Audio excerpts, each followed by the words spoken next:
ETF index mutual funds నేర్చుకుని stock మార్కెట్లో రాణించాలనుకుంటున్నారా? వెంటనే ఈ నెంబర్కి కాల్ చేయండి.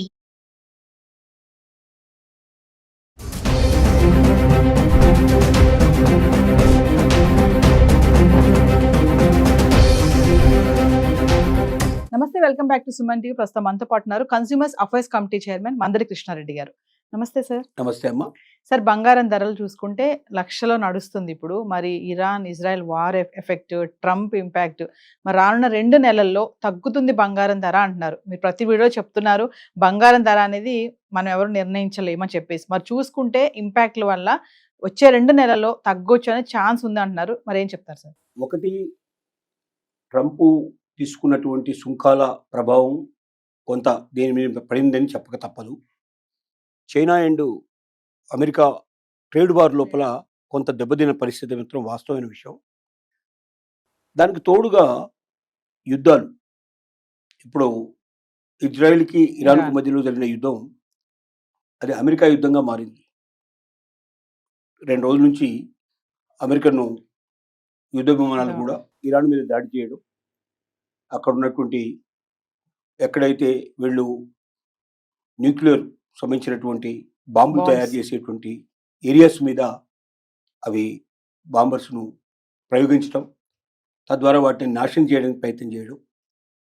సో ఈ వారు ఎక్కడికి తీసుకుంటుందో, ఎలా మలుపు తీసుకుందో తెలియదు. ఇరాన్ ముఖ్యంగా ఏమిటంటే టోటల్ పెట్రోలియం కంట్రోల్ అంతా కూడా ఇరాన్ చేసే పరిస్థితి. అంటే ఇరాన్లో వచ్చే పెట్రోల్ కొంత అయితే ఇరాన్కి ఇతర దేశాలకు మధ్యలో ఉన్నటువంటి ఏదైతే సముద్ర తీరం ఉందో ఆ సముద్ర తీరం నుంచే చాలా దేశాలకు సంబంధించిన మొత్తం ఫ్యూయల్ అంతా కూడా అక్కడి నుంచే దారిలో ప్రయాణం చేస్తుంది. ఆ ప్రయాణించేటువంటి దారిని మూసేయడానికి ఇరాన్కు పూర్తి అవకాశాలు ఉన్నాయి. ఇరాన్ చేతిలో ఉంది. ఇరాన్ ఎప్పుడైతే దాన్ని అడ్డగిస్తుందో అప్పుడు మొత్తం ఫ్యూయల్ తీసుకెళ్లే షిప్లన్నీ ఆగిపోతాయి. అలా ఆగిపోయినట్టయితే మరి ఫ్యూయల్ కొరతతో విపరీతంగా బాధపడాల్సిన పరిస్థితి పడుతుంది. ఒక్క దేశం కాదు, మొత్తం ఏషియన్ కంట్రీస్ అన్నీ కూడా సఫర్ అయ్యే పరిస్థితి పడతాయి. పశ్చిమాసియాలో ముఖ్యంగా ఎక్కువ ఎఫెక్ట్ అయ్యే అవకాశాలు ఉన్నాయి. మన భారతదేశం మరింత ఎక్కువ ఎఫెక్ట్ అయ్యే అవకాశం ఉంది. ఎందుకంటే ఆయిల్ ఎప్పుడైతే ఆగిపోతుందో అన్ని రేట్లు పెరిగిపోతాయి టోటల్గా. ఎందుకంటే రవాణా లేకుండా ఒక వస్తువు నుంచి ఇంకో వస్తువు, ఒక వస్తువు ఒక దగ్గర నుంచి ఇంకో దగ్గరికి ప్రయాణం చేయడం అనేది సాధ్యం కాదు. కాబట్టి ఎప్పుడైతే వస్తువుల మూమెంట్ తగ్గిపోయిందో ఆటోమేటిక్గా ప్రతిదానికి రేటు పెరిగిపోతుంది. విపరీతమైన రేట్లు పెరగడం వల్ల మనకు ఇన్ఫ్లేషన్ పెరిగే అవకాశం ఉంది, జీడిపి తగ్గే అవకాశం ఉంది, రకరకాలైనటువంటి దెబ్బతినే అవకాశం ఉంది. బంగారం మీద కూడా దీని ప్రభావం పడుతుంది.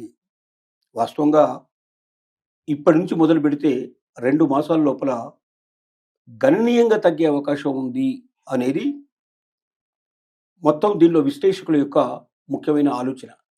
క్వాంటమ్ అనేటువంటి ఏదైతే ఒక ఆర్గనైజేషన్ ఉందో అది ప్రతి రోజు బంగారాన్ని సంబంధించిన ప్రపంచంలో ఉన్న బంగార నిల్వల గురించి, దానికి రేటు గురించి, అది పెరుగుతుందా తగ్గుతుందా దాని గురించి ఒక అవగాహనకు వచ్చి అంచనాలు వేసి చెప్పేటువంటి సంస్థ. ఈ క్వాంటమ్ సంస్థ కూడా ఇప్పుడు చెప్తున్నది ఏమిటంటే రేట్లు 2 మాసాల లోపల తగ్గే అవకాశం ఉంది బాగా అనేది వాళ్ళు చెప్తున్నారు. ఇది కాకుండా అమెరికన్ ఒక ఆర్గనైజేషన్ ఏదైతే ఉందో దీంట్లో బాగా నిష్ణాతమైనటువంటి ఆర్గనైజేషన్ కూడా ఈ మాట నొక్కి ఒక్కి చెప్పాల్సింది.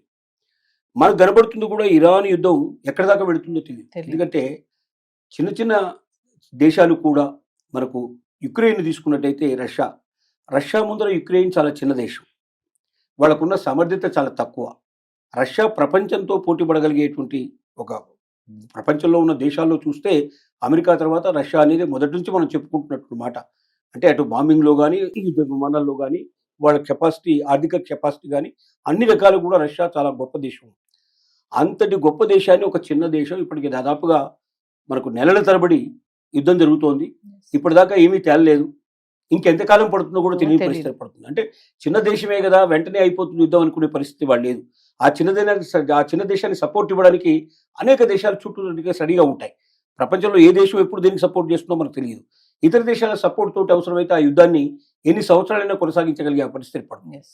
అలాగే ఇక్కడ ఇరాను చిన్న దేశమే అయినప్పటికీ ఇరాన్కు ఉన్నటువంటి సమర్థత కూడా తక్కువ అంచనా వేశారు ఇంతకుముందు. ఇప్పుడు ఆ సమర్థత పెరిగే పరిస్థితి. కొన్ని చిన్న చిన్న దేశాలు దానికి సాయం చేస్తున్నాయి. చుట్టుపక్కల ఉండేటువంటి దేశాలు, ముఖ్యంగా ముస్లిం కంట్రీస్ కొన్ని దానికి సాయం చేయడం సిద్ధపడుతున్నాయి. ముఖ్యంగా రష్యా ఏం చెప్తుందంటే నేను ఇరాన్ పక్షం వహిస్తాను, అమెరికా ఇరాన్తో డైరెక్ట్గా యుద్ధానికి తలపడినట్టయితే నేను ఇరాన్కు సాయం చేస్తాను.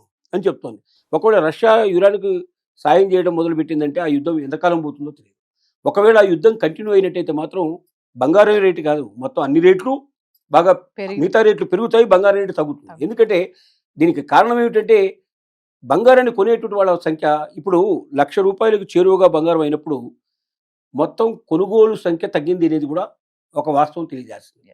దాదాపుగా 5-12% ప్రపంచ మార్కెట్ లోపల బంగారం కొనుగోళ్లు తగ్గాయి.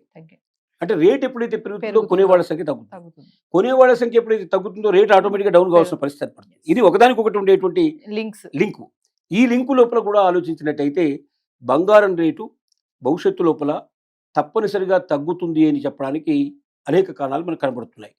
ఈ ఇరాన్ యుద్ధం ప్రత్యేకంగా ఎక్కువ భాగం దెబ్బతీసే అవకాశాలు ఉన్నాయి.